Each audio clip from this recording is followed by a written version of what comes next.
Hey, good evening, everybody. John Henry Soto here. Welcome to JHS Interviews. Today, I have Jim Meskimen with me, actor, impersonator, actor. He's not impersonating an actor. He's actually an actor, and he's an impressionist. And he's going to be on today. We're actually his film credits are Apollo 13, The Grinch, Frost Nixon, TV shows like Friends, Rules of Engagement, and so on and so on.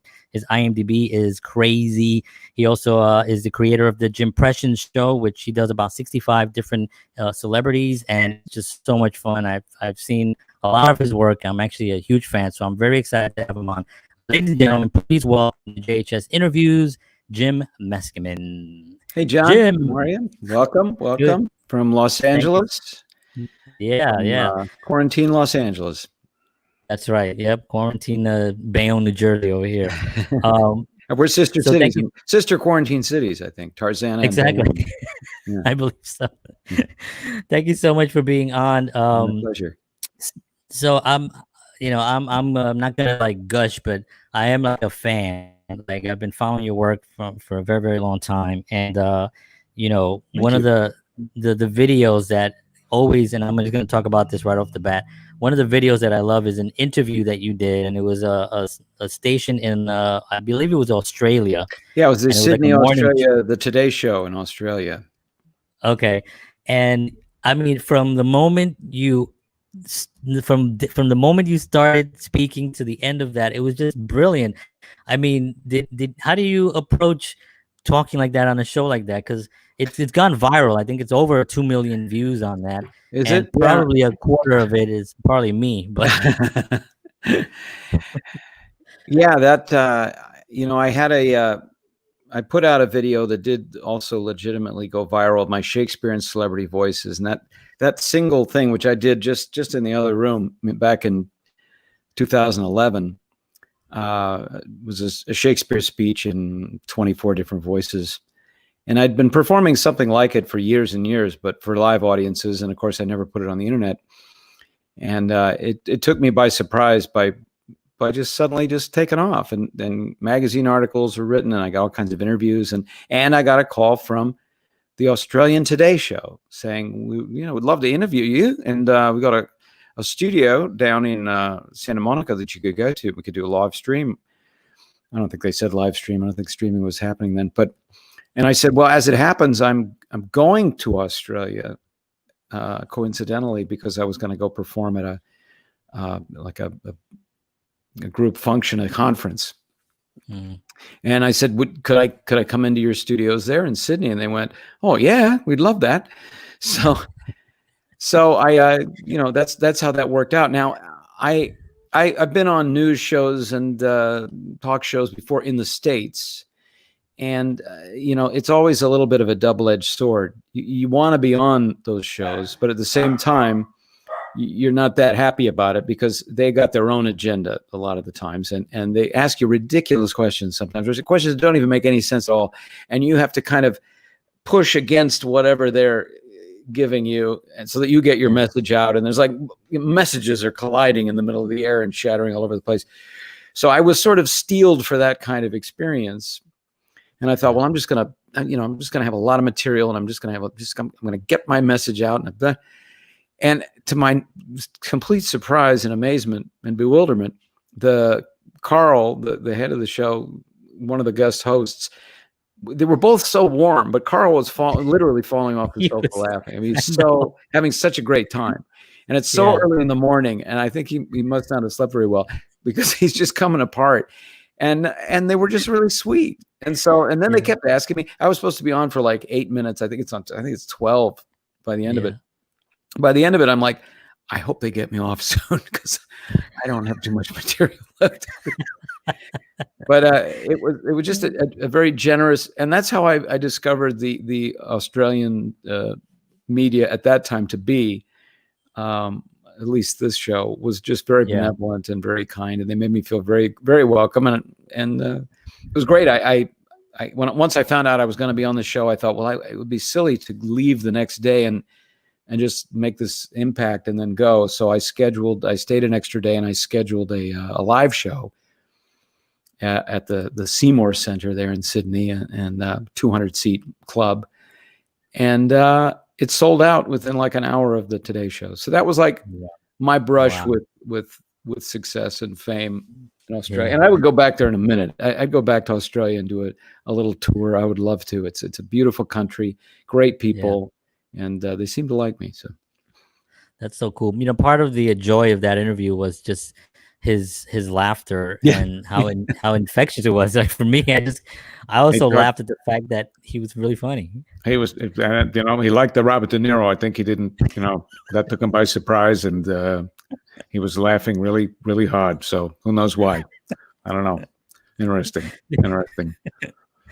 Yeah, and whoever the crew was, you could hear them like falling over. It was so funny. It was nice. Nice memory. So do you remember going back what was your first impression? You know, I was thinking about this last night, and I usually say that it was the Cowardly Lion from The Wizard of Oz, because I do remember doing Bert Lahr as a young boy, you know. And if I were king of the forest, you know, it's pretty irresistible if you're a little boy. But I did a lot of impressions because I didn't have any. I don't know. I didn't really have any stops or any kind of inhibitions about that aspect of performing. And so, you know, my mother, who's an actress, would imitate things very well. And so I started to imitate things very well. And it was just part of being alive and being in communication with things. And then when I got to go to school and, you know, when I was in elementary school, I was remembering this yesterday, I used to imitate the Laugh-In characters a lot, because Laugh-In was big show. Yeah. If you see it now, it's so trashy and stupid. But you know, I mean, it is so not sophisticated. But I think that was the point of it, right? I mean, it was the point. It's the Benny Hill of variety shows, right? But I would do Artie Johnson, and my sister was a very successful writer producer now. My sister would do the little old Ruth Buzzy character, and I would do Artie Johnson as the dirty old man sitting in the park, coming up to her, and then this whole routine that they would do. You know it very well. Yeah, And there was interesting thing about that was, for me, looking back on it, is that they were very traditional writers, gag writers in that show, and we know that a comedy works very well, at least for our generation, in sets of 3. And 3 is a sort of a basic number that allows for something to be introduced, for something to develop, and then for it to be destroyed. Right. And it's the bare minimum. You can go into 7s and 8s and all their prime numbers and just go crazy. But if you just want to get a gag across, 3 is, you got to have 3, because you got to have 1 to set it up. You got to develop it a little to show a pattern.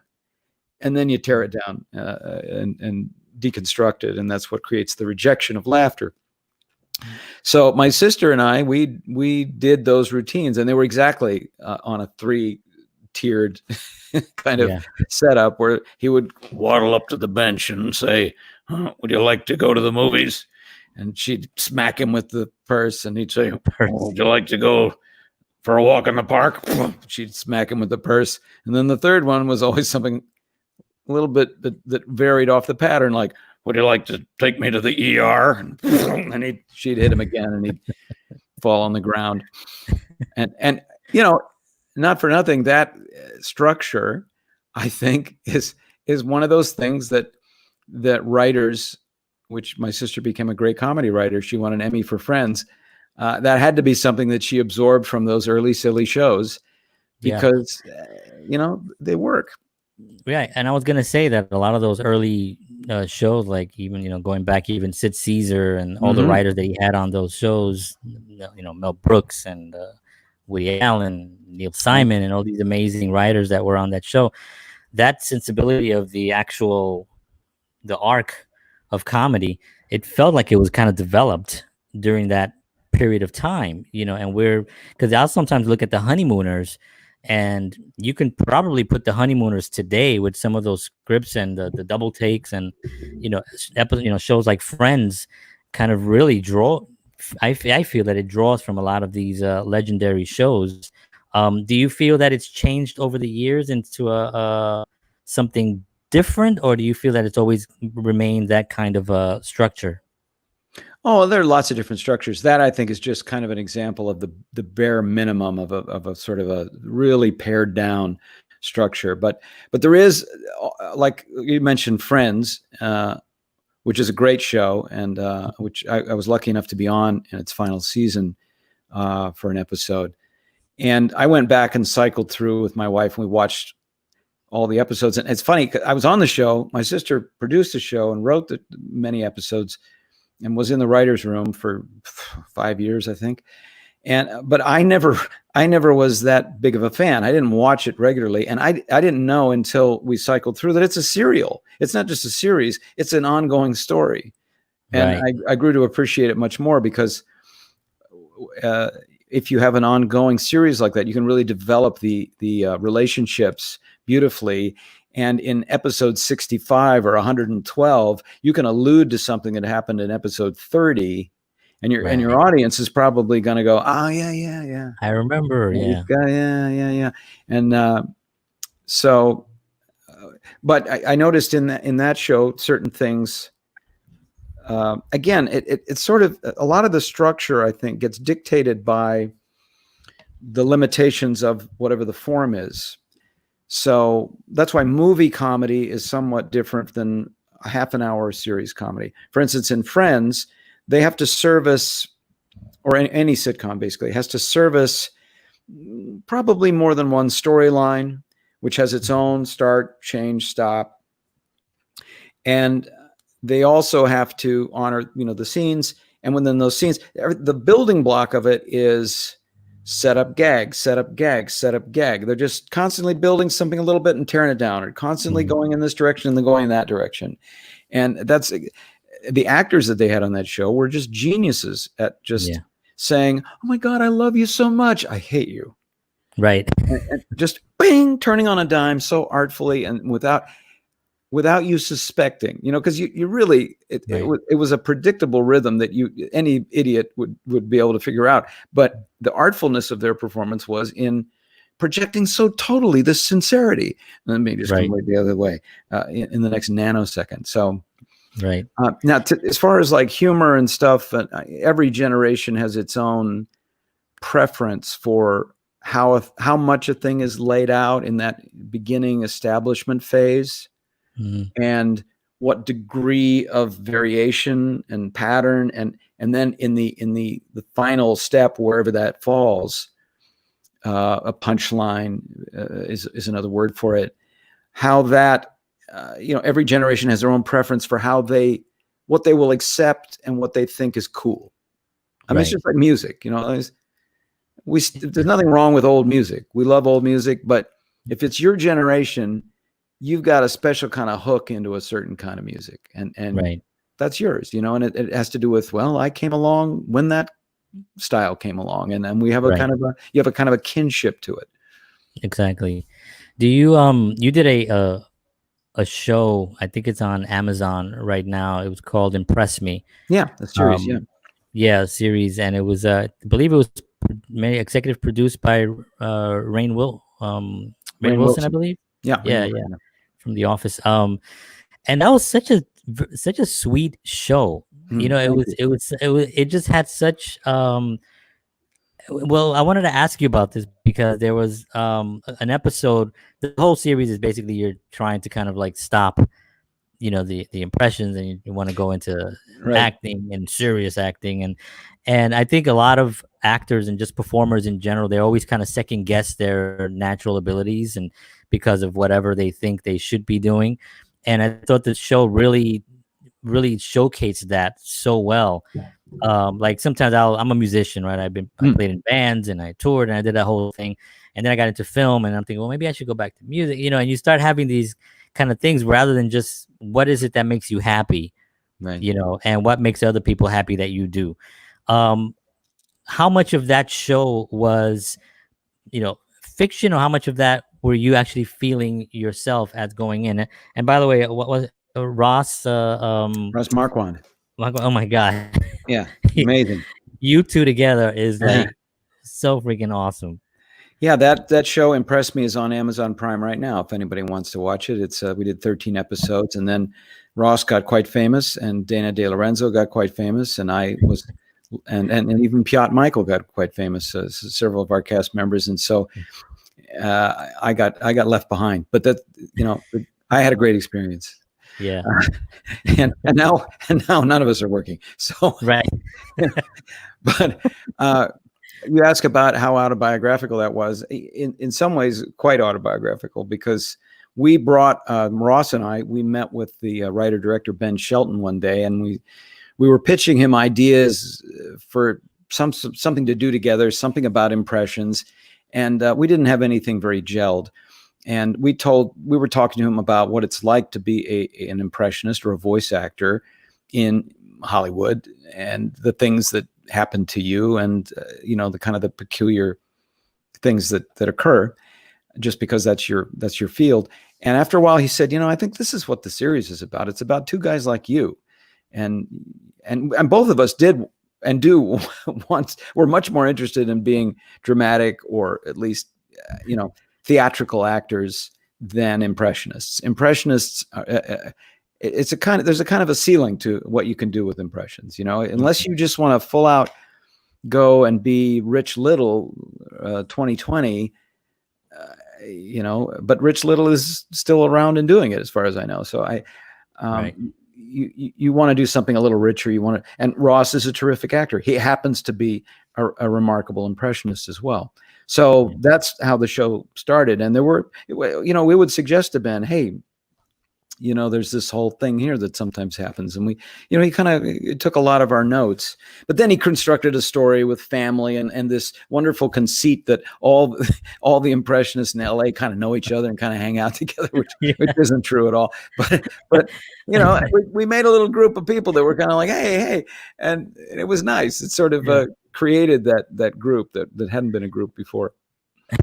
You had such a great chemistry with those guys too. You had the support group where you confronted all of them, and you're gonna tell them your plan. Right.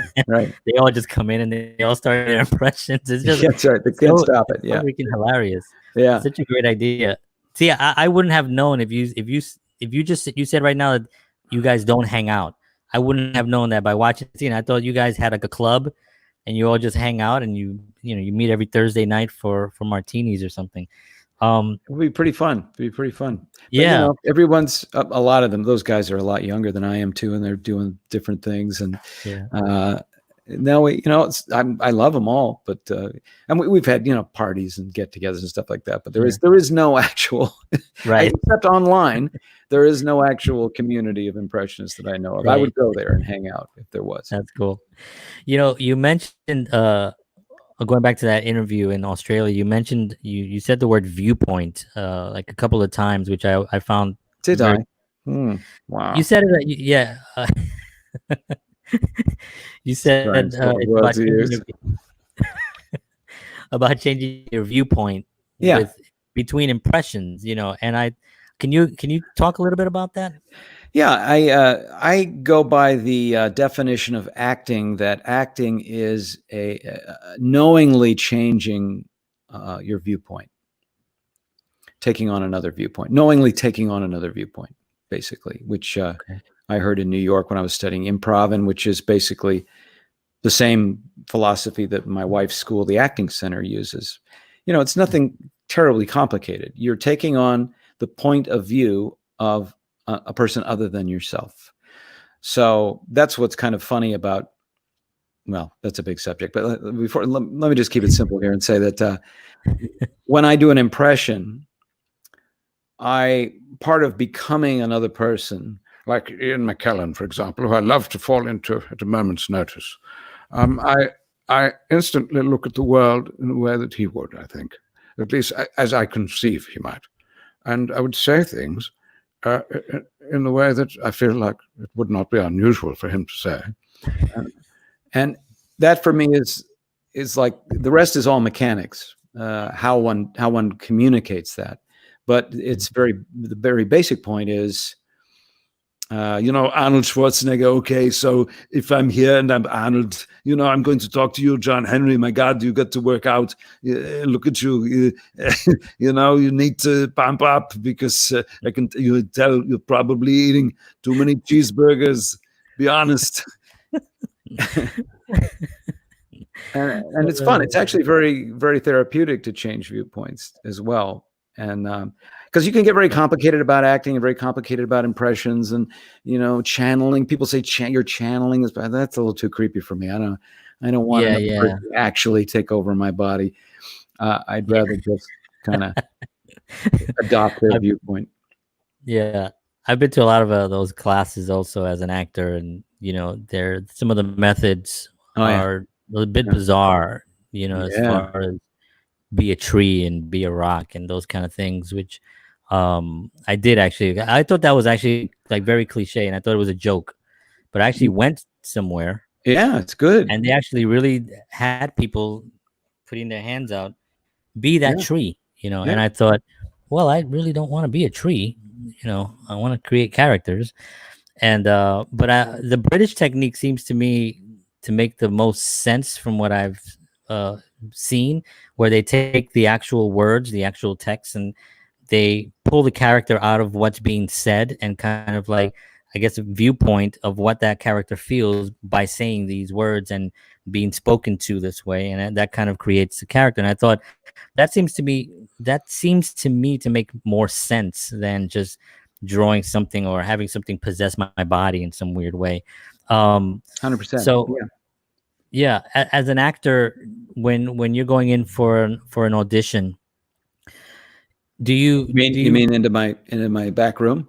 In your back room, that's where they're happening now. Yeah. Like when you put your mask on, what exactly what are you thinking of? But when we were open and you're going into into an audition, are you thinking as an impressionist, or are you thinking with what goes through your what's your process with that? Because auditions are so weird. They're weird. Yeah. They're their own performance thing. Well, I think I'm going in to do a little show. And so I prepare my little show with my choices. And what I've been learning at this school that my wife started, my only formal training really has been in improv in New York and at my wife's school, and just things I've picked up along the way. But these days, I'll say that I'm trying to be very creative about my choices. And you talk about drills where you be a tree, be a bookcase, be a globe, be a candle. The only thing that's wrong with drills like that, if there is anything wrong with it, is if somebody afterwards comes and tells you, "I didn't believe your candle, your tree was unappealing," or whatever, unconvincing. Your copper beech tree was very unconvincing. That's when it starts to get damageful. But being other things, being objects, being other people, being whatever you want, being a bush, because you can create a character who is like an object. You can create a man who is in a terrible dead end job, who is like a lump of coal. Right. And it's instructive and helpful sometimes to the actor to go, all right, well, here's this guy, and he's just like a lump of coal, and that gives you something to draw on, gives you a picture, an image, or something, a way to be, and construct a character. So it's all fair game. A character can be absolutely anything, like I'm sure you realize. So what I try to do these days is to make a choice that I think is cool, and rather than looking at the page and go, and I've done this before for years. I've done this where I look at the page and go, oh, I know what they want. Yeah, I think I've done that. It's different, right? Because maybe you know what they want, and you're like, I'm not that crazy about what they want, but I'll do it. Well, right. I'm going to buy that, Right. They want to see, and I know from talking to lots of casting people and being a director myself, that you want someone to come in with something unique, alive, special, surprising. It should align, and not be, it should not invalidate the script, but it should, it should be different. And the more, because we're all different people, right? So ideally, we shouldn't all be doing the same performance. Like there's a set way to be a comedic young lead in a romantic comedy, and he's always like this, and he don't like that, and that's very old school. That's so old school. Right. Nobody's alive that got trained that way, Right. anymore. I went to an audition once, and it was to be in a music video, like it was like a very small piece.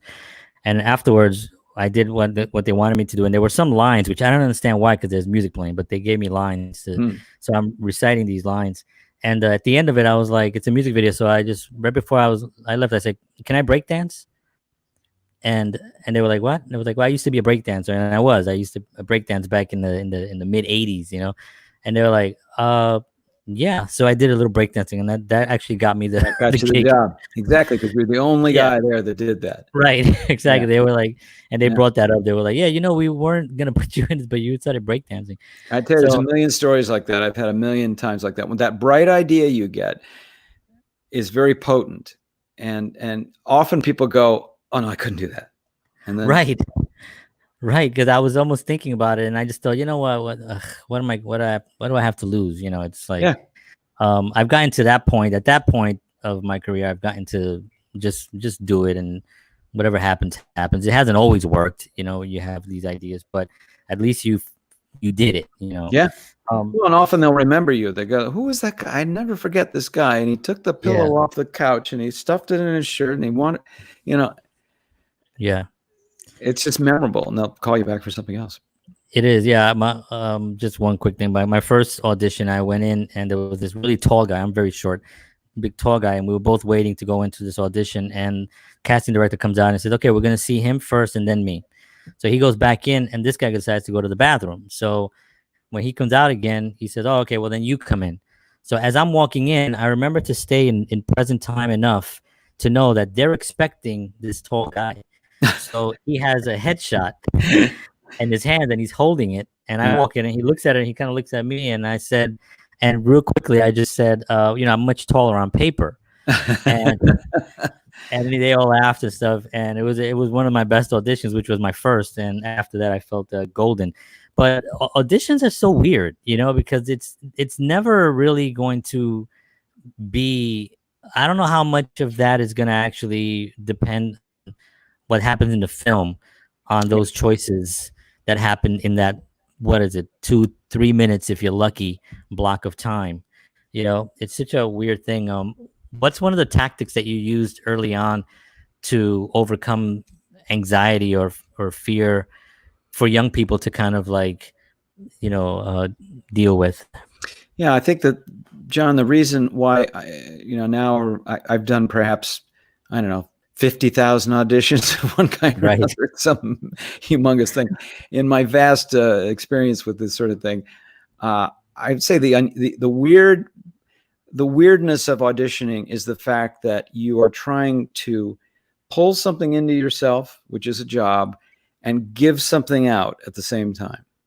And pulling something in is always an unpleasant experience. We don't like to borrow money. We don't like to beg for praise. We don't like to ask a favor. We don't like to, it's just, we have to do it sometimes, but generally a human being is not into that too much. We really like to give things. We like to express ourselves. We like to donate things. We like to give a performance or just add a comment or whatever. We like that very much.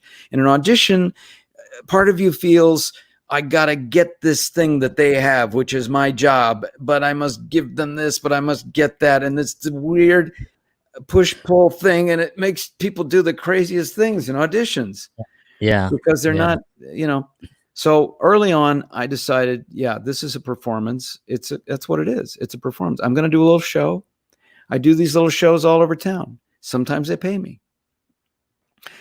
The other thing I learned that was very practical, very, very early on, was from an actor who you may know named Robert F. Lyons, Bobby Lyons.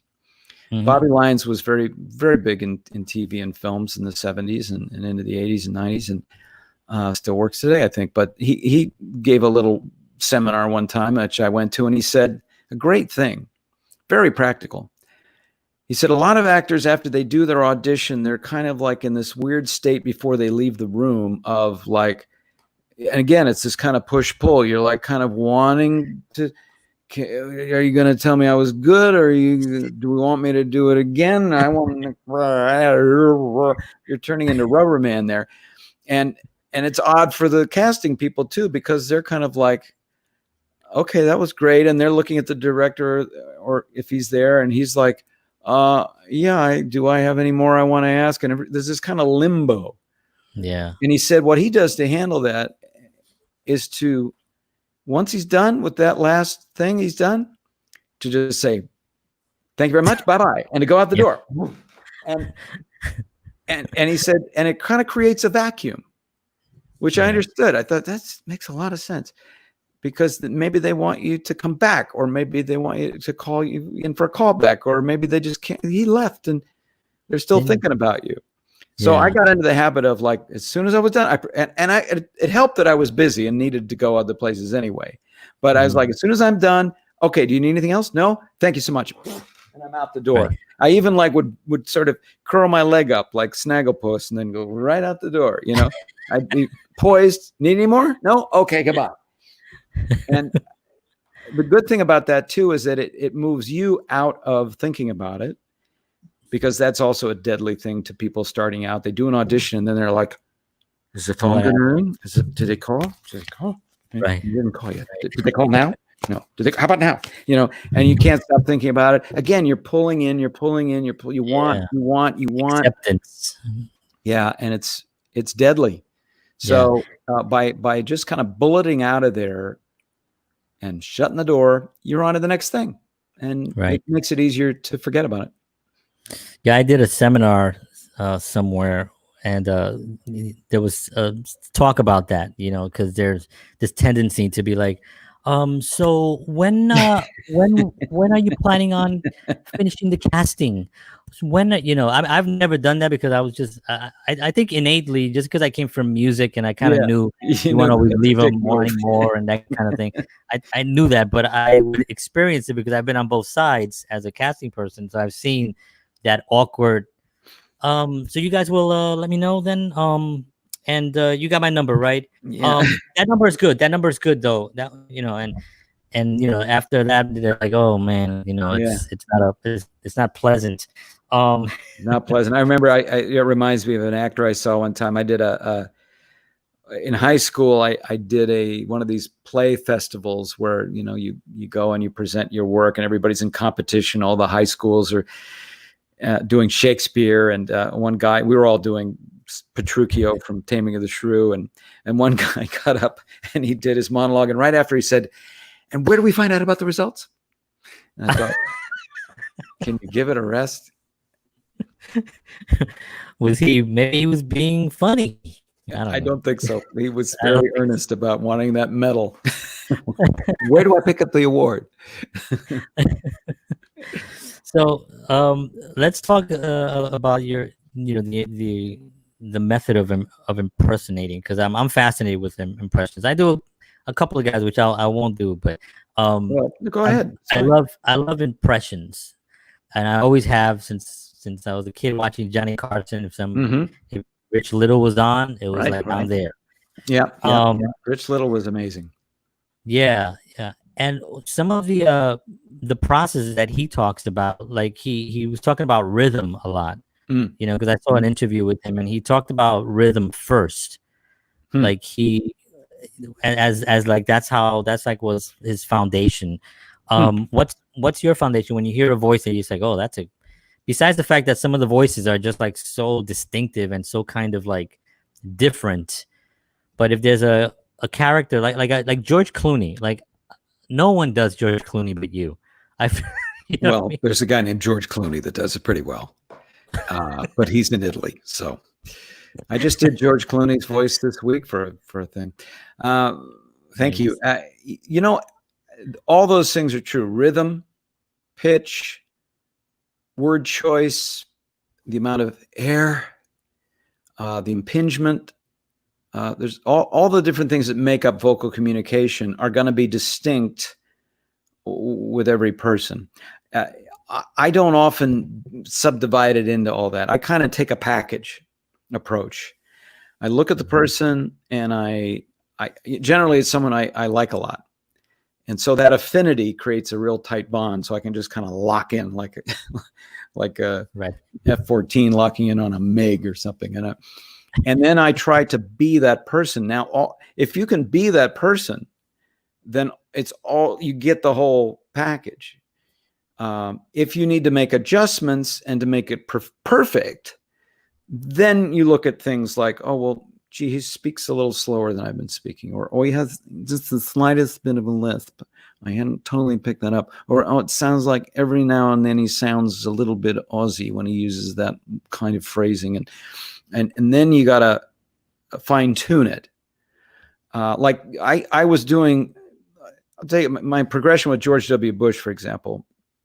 Oh yeah. So when George W. Bush became a viable candidate back in whenever that was, 2003 or 2002, I heard him, and since I'd been doing a lot of impressions, I thought, I think I've got an in with this, because I could already tell his general timbre and vocal quality was very similar to my own, and that helps. If you don't have, because there's certain impressions that you can't do because the voice is just naturally a little bit higher, and you're always going to be sounding a little bit strained. Even if you go up there like that, it sounds a little hard or deeper too. It's the same way. You can push it as hard down low as you want, but I'll never be able to get quite as low as some people like Sam Elliott. Not without a lot of work. And so George W. Bush, I felt, was right in the sweet spot. And my father was from Texas. I'd spent a lot of time in Texas myself. I was like, okay, I can just drop that in, no problem. But my early attempts at doing George W. Bush were pretty good. Over the years, though, as I gained more familiarity, I was able to, kind of fine tune it, I guess, and realize that he had a particular sort of rhythm, as you mentioned, and talking about that Rich Little. And so over the years, I began to sort of get closer, But you have to kind of it's really a journey of discovery and of familiarity. And, the other thing that happens is those individuals change. And, George Bush probably today sounds much different than he did in 2004. That's 16 years ago. He's an old guy now. Like I was just listening to Woody Allen the other day on Alec Baldwin's broadcast. Here's the thing. And Woody now sounds, you can still tell it's Woody, but he actually sounds heavier, and his voice is like an old Jewish man, which is appropriate, But when he's younger, the Woody Allen that we remember, the very, very feisty Woody Allen, the nightclub Woody Allen is, very tight sort of sound. It's not aged at all, It's, if anything, on the juvenile side. I love that. Have you ever just started, you thought of an impression and said, I'm going to go try this, this impression, and just nailed it, like almost, you're kind of like, wow. Yeah, it happens quite often. I mean, yeah. I was going to say, with enough knowing your voice and knowing the instrument that you have already, you can hear somebody and say, I think I got that. Yeah, often that happens. Colin Firth, for example, when I hear Colin Firth, I'm always very satisfied that I can, bring across something that's very, very close, because I've sort of been studying him for a while. But even from the get-go, as it were, I was able to sort of hone in on it. But I get, I'm lucky because I have the kind of life, or I had the kind of life where my agent sent me, can you sound like this guy? Can you sound like this guy? All day long. 4 or 5 times a day, I'm listening to a sample, and it's not always someone famous. It's just someone that, in the world of dialogue replacement for trailers or television shows, it's valuable to have someone who can step in and fill in with a voice. And it has to be pretty precise. So it's a method of drilling that is kind of built into my lifestyle. And like you say, it's just given me a lot of control over my instrument. And so I kind of know the limitations of it. Like my agents will send me something and I'll go, yeah, now this guy sounds like he's about 25. I can't. It's never going to sound as, get yourself a 25-year-old. It's, right. I'm a kazoo and you want me to sound like a flugelhorn. It's just not going to happen. That's the name of my moving. book, by the way. I'm a kazoo. You want me to sound like a flugelhorn? It's available on. No, not really. Wow. Okay, I'll look for that for sure. Yeah, look for that. Look for that. We have a couple of people chiming in. Oh, nice. I was hoping we'd get so far. somebody Thank to you say very something. much. Anybody said anything? Especially, yeah, he said he's loving the interview so far, especially the Arnold. Especially the Arnold. Yeah, you know, I worked with Arnold one time, not with him, but in an Arnold movie, which was Jingle All the Way, and you know, it was very popular movie, and he was at the height of his game. You know, he was never doing anything that wasn't a complete hit. And he came, I remember when I see him for the first time, Arnold comes down, we're in the back lot of Universal in the town square. And he comes barreling in on a golf cart, you know, but it's like he's Steve McQueen. And he's got a cigar in his mouth and he's in this costume of this superhero. And he comes barreling in on this golf cart and skids to a halt, you know, and steps off. It's not exactly like the kind of effect he's trying to create, but still you can extrapolate, you know. He seems like a really, really happy guy. Very, very. I mean, Yeah. I don't know. It seems like he's very uptown and very just likes the life that he's created for himself. Well, he's created a great life. He told a harrowing story, which you can find on YouTube, where recently, before the latest Terminator movie, his doctor said, "Hey, you know, not for nothing, there's a little procedure we could do on your heart." And he was like, "Really? Because, you know, I don't want to spend a lot of time recovering because I have to." And then, no, it shouldn't take long. You can definitely be out the next day, blah, blah, blah. And then he went in and almost died. And it wasn't an easy procedure, and something went wrong. And he barely, but he had such intention to get well and to be on that set and to play that role again, that even though he was in like major open heart surgery, major kind of heroic surgery that was done to save his life, he pushed all the way through and was able to do Terminator 4 or 5 or whatever it is. But that I think shows you the strength of character of a guy like that who has a goal, and no matter how physically daunting or, you know, tough it is, he's like, "No, this is what I'm going to do. You know, go to hell. I'm going to be, I know I'm an Austrian bodybuilder who can't hardly speak English. I'm going to be the governor of California." So we got a request here. I don't know. I don't even know if you do Trump, but somebody says, "Can Well, Jim I do a Trump. I do a Trump. I mean, it's going to the realm. You know, a lot of people, Henry, doing. I can call you Henry, can't I? A lot of people doing Trump, and I don't do Trump that often because it's so overdone. And now all you have to do is, I know. You know, I don't know. It's fantastic. It's fantastic. The whole thing. And almost anybody can do it, so it's not very challenging. And political figures are difficult to do too, from the point of view of you kind of need to take a side, and I don't like to do that with my entertainment. I think it's too limiting. So, but anyway, I did a thing a couple of years before any of us knew about Donald Trump, particularly when he was in 2016. I did a whole video, very funny, it's fantastic. It's the funniest video about looking for a vice presidential candidate, and he was calling up Jon Snow from Game of Thrones. And Jon Snow was trying to discuss with him what did he want to do. And anyway, pretty funny video. Love it. We'll definitely look for that one. Let's talk a little bit about, there was a film that you did called Sun to Sun. I would like to talk a little bit about that because it was a short film, but it did really, really well and had a powerful message. Can you talk a little bit about that? Yeah, I read in Freedom Magazine about the opioid crisis and how this is a few years ago now, 4 or 5 years ago. It was already raging, but I was unaware of it. And I was unaware of this particular fact that when people get hooked on opioids, and they're just ordinary people, they're like a guy who goes in because he had to have his knee replaced, or a woman had a bad back or a neck surgery or something like this. And the doctors, for a time there, I don't know if they're still doing it, I hope not, were just giving out opioids literally like candy, saying, because they'd been told that, oh, no, there's no side effects, there's no addiction.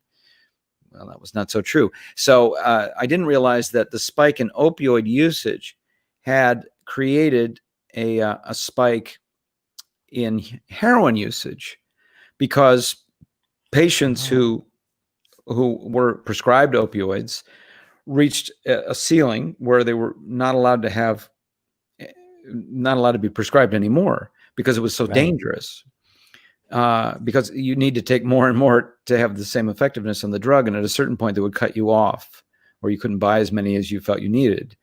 And so all these ordinary people who had never had anything to do with addiction or prescription drug abuse or anything suddenly found themselves going, heroin is cheap and available, and what's the difference? And so heroin usage went crazy, and it was not these kind of, typical, or what we used to think as a typical, back alley addicts or jazz musicians. Forgive me, John. Cooking heroin in a spoon in some back alley. They were like a guy that owns a store, or a woman that runs the Cub Scouts, the Girl Scouts, and just anybody was trying to score heroin. And of course, the drug dealers are very happy to provide. So I wrote a short film, which was a scene between a father and a son. Took place in a diner, and it's about the father has become an opioid addict. And I wrote it for myself, and we cast Nick Lane, another wonderful actor, and Taron Lexton was the director. He said he wanted to produce it. It's a short film. It's about 10 minutes long. I think I wrote a 20-minute short, but he pared it down quite a bit. And it did very, very well in the festivals. And you can find it on my YouTube channel if you type in Son to Son, or maybe you'll put it on the description. Yeah, it'll all be in the description. Put it in the link there. And it was a very enjoyable project to work on, because it wasn't just pure entertainment. It was about something, and we felt like it might move the conversation ahead a little bit.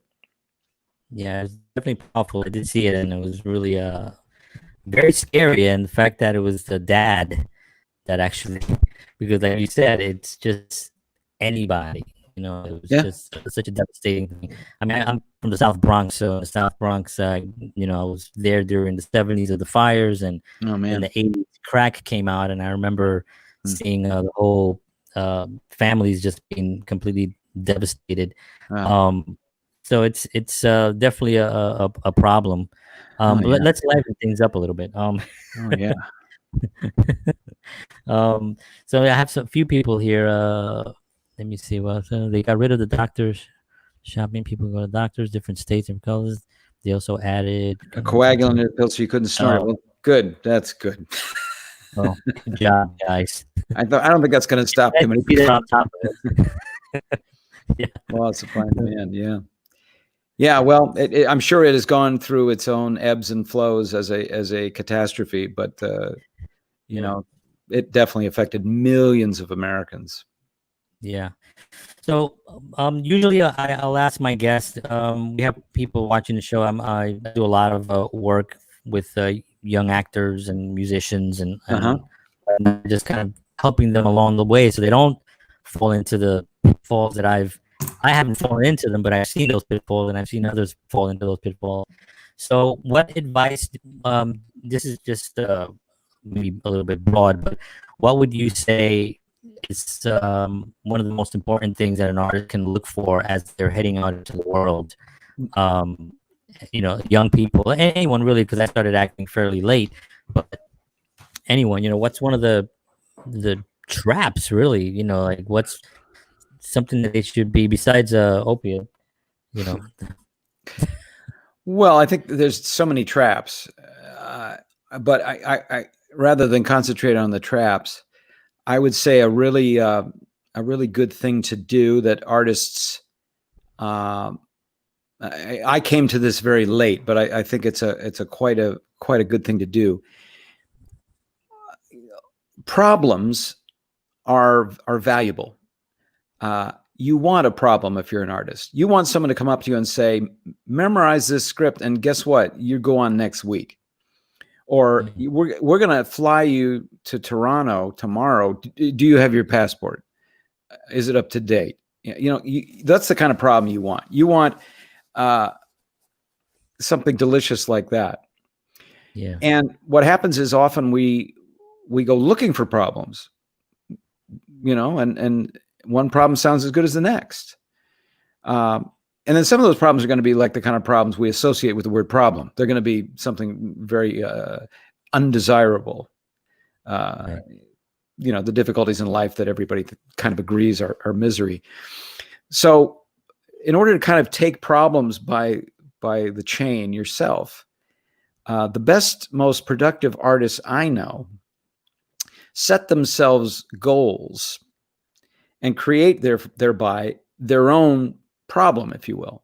They say, I'm going to do 30 paintings before the end of the year about this subject. I am going to write, I've done this before. I'm going to sit on this plane. I got no one to talk to. I don't want to watch TV. I'm going to write a short story between here and Tampa. That's a problem. And you'll see it'll be a problem. And you're going to kind of be going, in around about hour 4, you'll be like, how do I wrap this thing up? Plane's going to land, That's a problem. It's a good problem. At the end of it, you get this story. Maybe it's a crap story, but guess what? You've learned something from it. Give yourself the problem. I gave myself the problem of, wow, in 2008, I was like, I'm really broke. I've got a mortgage and family, and I need to get things going. What always gets things going for me is if I do impressions, and if I do a one-man show, then everything, the engine starts to start again. So I'm like, okay, good. Do I have a one-man show? I haven't done it in a few years. It's really kind of stale. I got to write a new one-man show. Good. When are you going to do it? It's February. I'm going to do it in April. Okay. So that's a target, and it's a problem, and it gives you something to work on. Now, if you think during that time you're going to get distracted into, well, maybe I'll do drugs, or maybe I'll start hanging out with a bad bunch of people, or maybe the odds are greater that you're going to, if you really focus on that problem you've given yourself, problems that other people come along and offer to you are going to look a lot less interesting. Yeah. Love that. Create your own problems. I love that. We didn't really get a chance to talk. If you want to just Jimpressions, is that the show that you were just referring to? Yeah, that was the first, not the first, but the last, 2000, I think 2008, and then I ran it into 2011. Why I had that viral video, I was just trying to fill a 70-seat house in Hollywood with my Jimpressions show, and I wound up just creating a big crowd, which is really nice. But that show, again, at this point, probably needs to be rewritten and recreated again. I can't do a show anywhere right now except online. So what I'm doing is I'm feeding my YouTube channel a lot. I'm doing all kinds of stuff on there. And I welcome all your guests to come and subscribe to my YouTube channel. It's just look up YouTube Jimpressions or my name Meskimen, and you'll find me pretty quick. Yeah, it'll be in the description, of course. So real quickly before we wrap up, just two things. Deep fake. I mean, that is just like so bizarre. When I first saw it, I didn't understand what was happening. I just thought, wow, Jim has gotten so good that he's starting to literally look at it. And then I realized it was this thing. But I swear to God, that was my initial impression was that. What do you think of that? What are the possibilities? Well, it's a tool. It's a technology and a tool, and when it's used for good and entertainment, it's wonderful. And if it's used for evil, we're all in deep doo-doo. But this special effects artist in England, Shamuk, his name is. He's in Manchester. That's his handle anyway. And he contacted me and said he wanted to do something with an impressionist, and we've had quite a few nice collaborations. But yeah, when I didn't understand it either, John. When he originally contacted me, he said, "Hey, he took one of my YouTube videos and he did something to it. He dropped a face on it," and I went, "What the hell?" I still don't really understand how all those numbers get crunched and how it can be so seamless. But when it's done super well, it is really bloody convincing. It really is. The one where you're washing your hands and you're just coming through with it's just really, really unbelievable. Thank you, Jim. I want to Thank you so much. You're welcome. Thank you so much for being on. I really appreciate you taking You're the time welcome. to be with us. Yeah, thanks for your It's interest. been a lot of fun. I feel like there was more stuff, but I don't want to keep it too long. Could you give us a little Robin Williams and take us out with Oh, with sure, sure. That's a very popular one, Robin Williams, and I do the Robin Williams voice for a lot of Disney projects. So what can I say? We're all in a very difficult time. This is we're all sequestered. We're all by ourselves. It's like we're all little Unabombers all over the United States, without the bomb, hopefully. But be well, be empathetic, be patient with one another. You know, everyone's fuse is kind of burned down to the nub. If that's where it burns down to, I don't know. But we just have to be gentle and kind with one another and realize that happier days are definitely around the corner. Or the coroner. Which one? I don't know.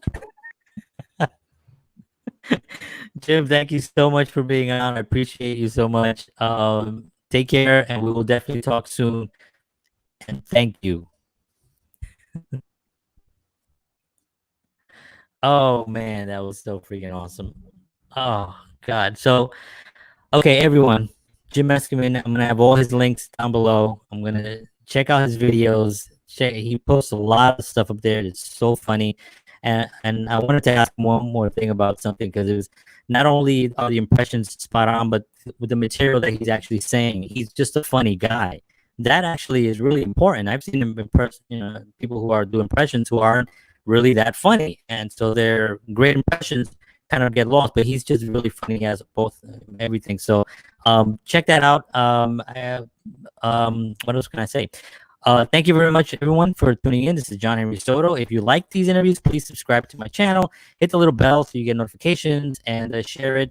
Definitely share this one, because this will make people very, very happy. It's got a lot of great information here. So thank you all for tuning in, and I will see you all tomorrow night. Take care, everyone. Peace.